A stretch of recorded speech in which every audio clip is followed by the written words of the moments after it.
સૂક્તિમાં કહેવાયું છે, ઉત્સવ પ્રિયાહા ખલુ જનાહા. ઉત્સવ પ્રિયાહા એટલે કે ઉત્સવ પ્રેમી, જનાહા એટલે કે લોકો, અને ખલુ એટલે ખરેખર. હવે આપણે આનું અનુવાદ જોઈએ કે અહીં અનુવાદમાં શું કહેવાયું છે. લોકો ખરેખર ઉત્સવ પ્રેમી હોય છે. આપણી ભારતીય સંસ્કૃતિમાં, આપણા શાસ્ત્રોમાં વિવિધ તહેવારોની ઉજવણી કરવાનો નિર્દેશ અપાયો છે. ધાર્મિક દ્રષ્ટિએ પ્રાચીન પરંપરાથી આપણા તહેવારો ઉજવાય છે કે જેમાં ઈશ્વરની ભક્તિ પણ કરવામાં આવે છે અને લોકો આપણા તહેવારોમાં આનંદિત થઈને જીવન જીવે છે. તમે પણ વિચારો કે તમારો પ્રિય ઉત્સવ કયો છે? હોળી, ધૂળેટી, નવરાત્રિ, દિવાળી, આ બધામાંથી તમારો પ્રિય તહેવાર કયો છે? તહેવારો આવતા જ આપણા ઘરમાં આનંદ છવાઈ જાય છે.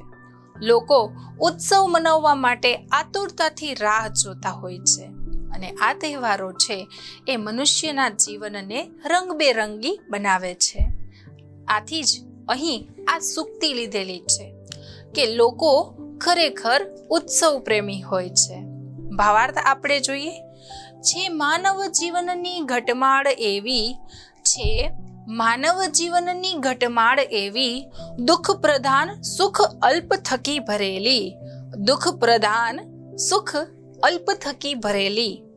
અર્થાત આ પ્રસિદ્ધ કાવ્ય પંક્તિમાં જણાવવામાં આવ્યું છે કે મનુષ્યના જીવનમાં દુઃખ વિશેષ પ્રમાણમાં હોય છે, એટલે કે વધારે પ્રમાણમાં હોય છે, અને સુખ બહુ જ અલ્પ માત્રામાં હોય છે, ખૂબ ઓછું હોય છે. આપણે જોઈએ તો આપણા જીવનમાં વધારે પડતા દુઃખો આવતા હોય છે. મારી પાસે આ નથી, આમ છે, આ પરિસ્થિતિ આવી જ છે, આપણે કોઈને કોઈ ફરિયાદ હોય છે, અને સુખ છે એ ખૂબ ઓછું હોય છે. આમ તો સુખ અને દુઃખ જીવનના ભાગ છે જે હંમેશા ફર્યા રાખે છે. સુખ પછી દુઃખ નિશ્ચિતપણે આવે છે, દુઃખ પછી સુખ નિશ્ચિતપણે આવે છે. એટલા માટે જ અહીં કહેવાયું છે કે જીવનમાં સુખ અને દુઃખ તો છે એ આવતા જ રહે છે, પરંતુ મનુષ્યના જીવનમાં સુખ ઓછું અને દુઃખ વધારે હોય છે. આથી મનુષ્ય સુખ માટે આનંદ ઝંખતા હોય છે.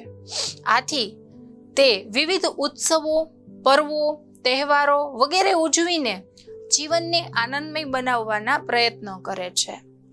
પ્રાચીન સમયથી જ ભારતના લોકો ઉત્સવ પ્રિય રહ્યા છે. મહાકવિ કાલિદાસ આ પ્રસિદ્ધ વાક્ય પરથી મનુષ્યને ઉત્સવ પ્રિય સ્વભાવનું સૂચન થાય છે. આ વાક્ય જે આપેલું છે એ આપણા સંસ્કૃત સાહિત્યના વિદ્વાન કવિ એવા કાલિદાસનું આ વાક્ય છે. કાલિદાસે આ હકીકત વર્ણવી છે કે મનુષ્ય છે, એ વ્યક્તિઓ છે, એ ખરેખર ઉત્સવ પ્રિય છે. ઉત્સવ તે કોને ન ગમે કયો? જ્યારે હોળી અને ધૂળેટી આવે ત્યારે રંગે રમવાની કેવી મજા આવે.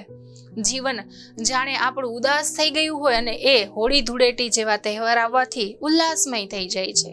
આપણા મિત્રો, આપણા પરિવાર, આપણા પાડોશના જે લોકો છે તેની સાથે આપણે તહેવારો ઉજવીએ છીએ, આપણા સગા સંબંધીના ઘરે જઈએ છીએ. આનાથી જે દૈનિક આપણું જીવન હોય છે, દરરોજની જે આપણી રોજબરોજની એક સમાન ક્રિયાઓ હોય છે, ઉઠવું, જાગવું, આપણી દૈનિક કાર્ય પૂર્ણ કરવું, ત્યાર પછી જમવું, કામકાજ કરવું અને અંતે સૂઈ જવું, આપણું જે સમાન રીતે ચાલતું એક સરખું જીવન હોય છે એમાં કંઈક નવીનતા આવે છે.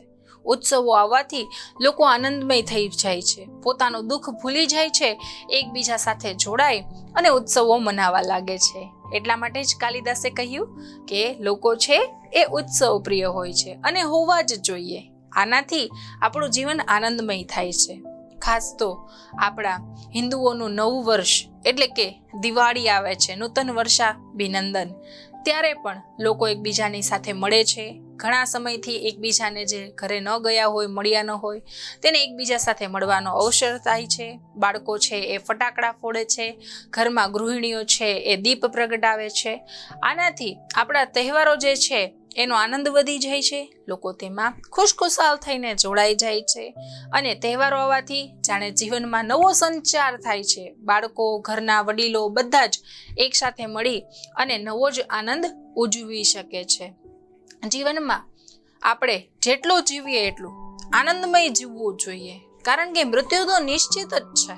એ એક દિવસ આવવાનું જ છે, કારણ કે જેનો જન્મ થાય છે તેનું મૃત્યુ નિશ્ચિત છે, જેનું મૃત્યુ થાય છે એનો જન્મ નિશ્ચિત છે. આ બંને જન્મ અને મૃત્યુ બંનેની વચ્ચેનો જે સમય છે એ આપણે આનંદ થઈ અને આનંદમય રીતે વિતાવવો જોઈએ, ખુશખુશાલ થઈને જીવવો જોઈએ. આપત્તિ, મુશ્કેલી કોના જીવનમાં નથી હોતી? બધાના જીવનમાં હોય છે. પરંતુ જે આપત્તિ, આ મુશ્કેલીને ભૂલી અને ખુશ થઈને જીવન જીવી શકે છે એ જ જિંદગીને અસલ રીતે, સારી રીતે વિતાવી શકે છે. નવરાત્રિ આપણા સૌનો ખૂબ પ્રિય તહેવાર. આમ તો આપણા ભારતના તહેવારો જો હું અહીંયા ગણાવું ને તો ઘણા બધા ઓછા પડે, કારણ કે દરેક વિસ્તારમાં અલગ અલગ રીતે તહેવારો ઉજવાતા હોય છે. અને ભારત તો વિવિધતામાં એકતાનું પ્રતીક છે, કે જેમાં હિન્દુ, મુસ્લિમ, ખ્રિસ્તી, ઈસાઈ બધા જ લોકો રહે છે અને બધાના તહેવાર ઉજવવામાં આવે છે. આપણે ગમે તે તહેવાર હોય સાથે જોડાઈ જઈએ છીએ. હિન્દુ હોઈએ કે મુસ્લિમ હોઈએ, શીખ હોઈએ કે ઈસાઈ હોઈએ, સાથે મળી અને આ તહેવાર ઉજવવો જોઈએ. એટલા માટે જ આ પંક્તિ ખલુ ઉત્સવ પ્રિયાહા જનાહા, લોકો ખરેખર ઉત્સવ પ્રિય હોય છે, એ પંક્તિ સાર્થક થાય છે.